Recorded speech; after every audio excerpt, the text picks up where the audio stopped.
YouTuber Nusantara adalah sekumpulan konten kreator yang secara rutin mengadakan pertemuan, baik dengan Joko Widodo maupun Gibran Rakabuming. Jika kalian perhatikan isi kontennya, video-video mereka hanya dibuat untuk meningkatkan elektabilitas keluarga Jokowi dan PSI. Yang mengejutkan, sebelum demo tanggal 25, beberapa konten kreator Nusantara dan channel pendukung Jokowi yang lain seperti Cokro TV serentak membuat video ajakan demo dan provokasi menjelekkan nama DPR. Channel Parblak misalnya menuliskan judul di tanggal 24 Agustus 2025. Bubarkan DPR. Besok kita demo besar-besaran. Apa yang terjadi dengan para pendukung Jokowi? Kenapa mereka berbalik menyerang kebijakan Prabowo dan memprovokasi masyarakat melakukan aksi demonstrasi yang anarkis?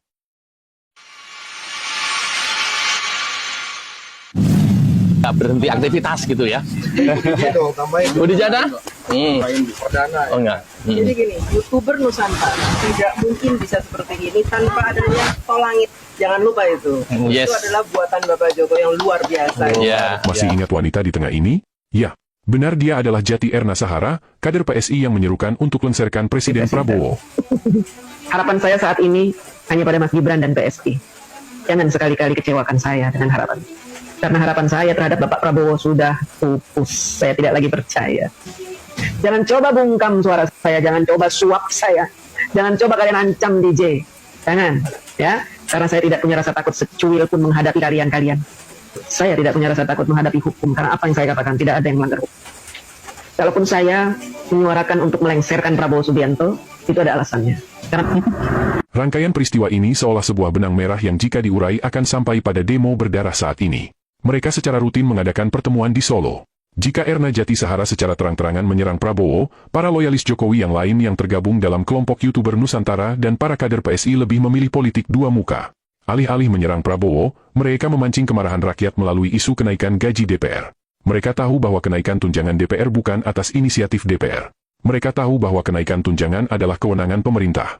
Bukan hanya pada DPR, Prabowo juga menaikkan gaji hakim dan pegawai negeri sipil, termasuk guru. Tapi kenapa para loyalis Jokowi menyerang DPR? Mereka tahu bahwa saat ini kekuasaan Prabowo masih sangat kuat. Prabowo didukung 80% kekuatan wakil rakyat di DPR yang bergabung dalam koalisi Kim Plus.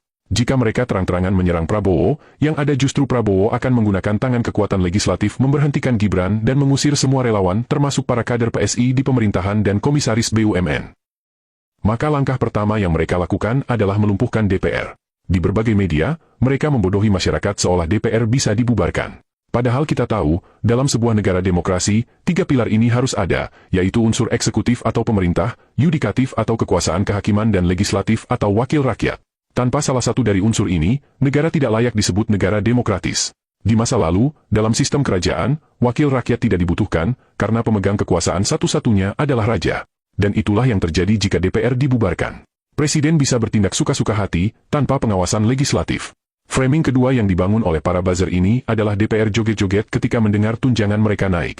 Tapi faktanya, acara joget itu dilakukan Presiden dan DPR saat sidang tahunan istimewa dalam rangka menyongsong peringatan Hari Kemerdekaan Indonesia pada tanggal 16 Agustus. Pemberitahuan kenaikan tunjangan DPR sendiri diumumkan 1 hari sebelumnya dalam acara penyampaian nota pengantar RAPBN tahun 2026.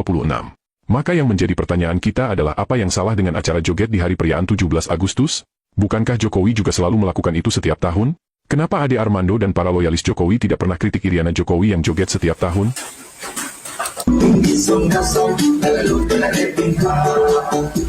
Bukan hanya pada saat perayaan 17 Agustus, Jokowi dan Iriana bahkan mengadakan peragaan busana di kalangan kabinetnya di halaman istana sambil joget-joget di saat utang negara sedang menumpuk.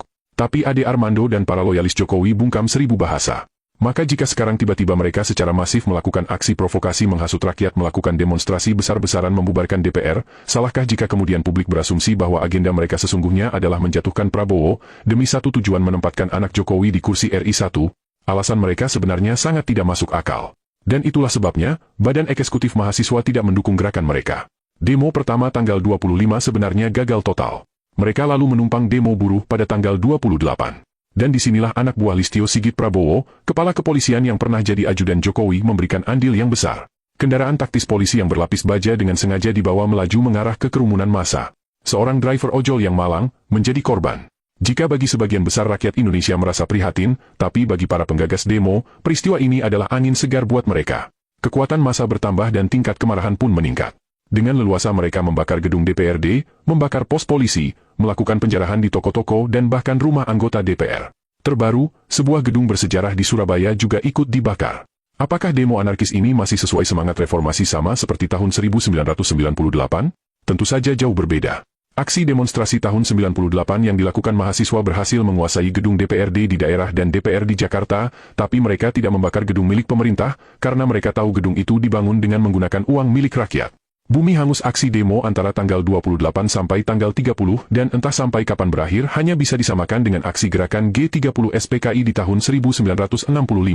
Ya, di Makassar, mereka membakar warga sipil, sesuatu yang tidak pernah terjadi dilakukan oleh warga sipil yang melakukan demo menyampaikan aspirasi. Biasanya, hanya aparat yang berlaku kasar pada masyarakat sipil, tapi demo yang diprovokasi para buzzer ini adalah demo sipil membantai sipil. Maka tidak ada tindakan lain yang paling masuk akal untuk dilakukan Prabowo saat ini. Demi mengamankan aset negara dan melindungi nyawa masyarakat tak berdosa, Prabowo harus bertindak tegas. Tangkap dan penjarakan para buzzer, provokator aksi demonstrasi, dan termasuk donatur mereka. Ibu, selamat sore. Ini ada apa saja yang dibawa? Ibu boleh kenalan dari mana? Ini dari namanya siapa, dari mana Ibu? Oh, jangan saya. Ya, ini kalau kita bisa lihat, mereka ini membawa berbagai macam makanan, ada minuman, kemudian ada nasi juga, kemudian ada makanan ringan yang Ada yang kenal ibu ini? Kenapa dia pakai masker dan menolak untuk diwawancara? Apakah dia adalah salah satu aktor yang kita bicarakan di video ini? Siapa yang membiayai logistik untuk pendemo? Dan apa motivasi mereka menyediakan makanan untuk massa yang membumi hanguskan gedung-gedung yang dibangun pakai uang rakyat dan bahkan membakar rakyat sipil tak berdosa?